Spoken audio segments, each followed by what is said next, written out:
So we know that there's a relationship between positivity and health from epidemiologic studies where they look at people with high levels of positivity and they find that they have lower rates of a wide variety of diseases and they live longer in some studies. So I got particularly interested in that kind of research and understanding at a biological kind of cellular mechanisms level, how would that kind of thing happen? We know a lot about the cellular and molecular processes that are involved in producing diseases that kill people, things like heart attacks and metastatic cancer and neurodegenerative diseases. And in fact, we know that all of these major epidemiological drivers, like those three large disease categories, they share in common some aspects of biology. They're very different. They happen in different tissue systems. They're completely different diagnoses. But there are some types of biology that contribute to each of those types of disease. And so we had in the back of our minds when we went to do this research, this notion that it might be possible to see activity of this kind of generic biological fertilizer for these kinds of major diseases. So originally, of course, we started this research typically the way, sort of biomedical researchers look at things, which is in terms of negative risk factors like loneliness, which we found was associated with higher levels of inflammation and lower levels of antiviral response.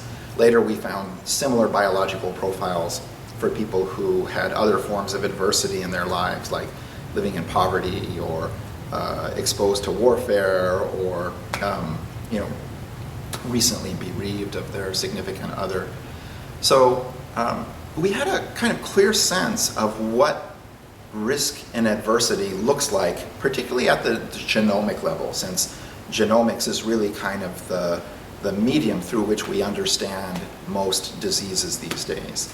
So we knew that, particularly if you look at the genomic level, people exposed to long-term stress or threat or uncertainty have that more inflammation, less antiviral profile.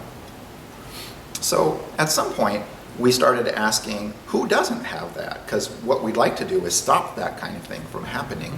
And one of the best ways to look for resilience factors that we can actually activate is to look for people who happen to be naturally or spontaneously resilient.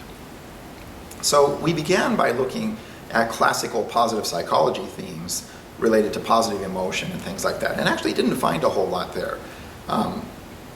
But in the studies that were looking at positive psychology, there were a small number of measures of eudaimonic well-being, or the type of well-being that comes not from feeding your own hedonic machinery, but from doing something noble or virtuous with your life. And those measures did turn out to predict lower levels of inflammatory biology and higher levels of antiviral gene expression. So that was our first hint that something in the domain of positive psychology might potentially be a kind of protective or resilience factor. But it probably wasn't going to be the classic hedonic aspects of positive psychology. It was more this kind of value or meaning-based component of positive psychology.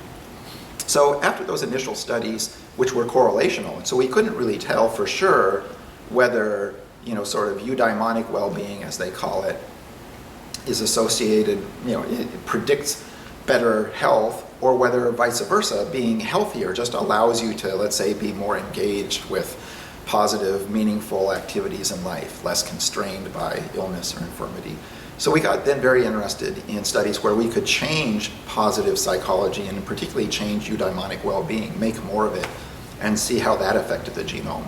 And so those studies are ongoing, but the first study from that line of research showed quite clearly that people who were randomly assigned to do random acts of kindness for other people actually showed reductions in that threat-related gene expression profile. So we know that there's a causal effect from that kind of randomized experiment. We know from lots of animal studies that much of that gene expression profile I talked about is actually driven by negative psychobiology, by fight or flight stress responses.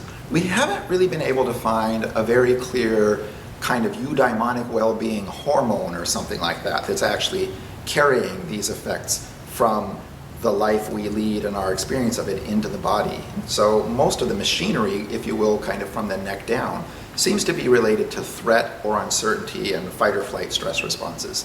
So our big question these days is, how does eudaimonic well-being, how does engaging with things that you value or find important or want to contribute to the world or create, how does that reduce threat biology in your body? That's really our big research question right now.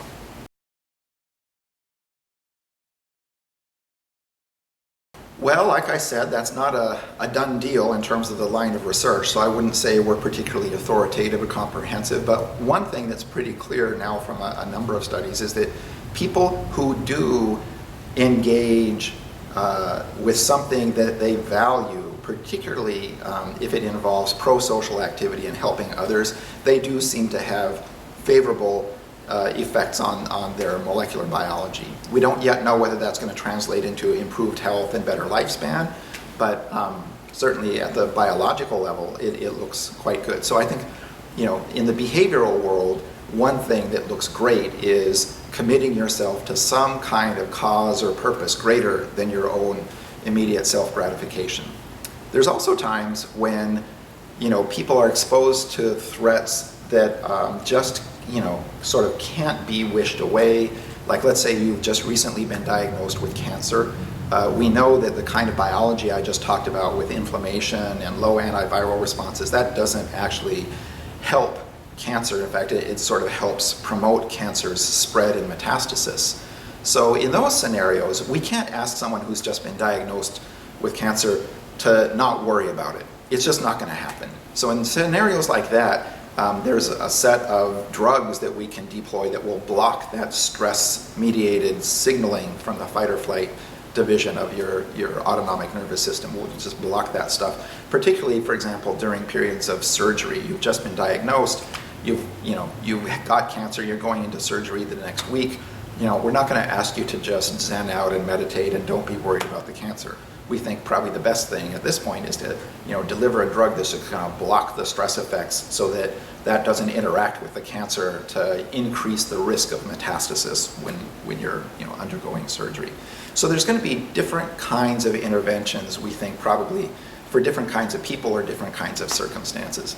But for people that don't have an active disease or some other major life threat, it really looks like engaging more with things that you care about, that you value, and trying to create a better world or run a better business or take the best possible care of your family, committing yourself to these kinds of sort of life purposes. That's probably the closest to a generic prescription for good molecular physiology that we can come up with.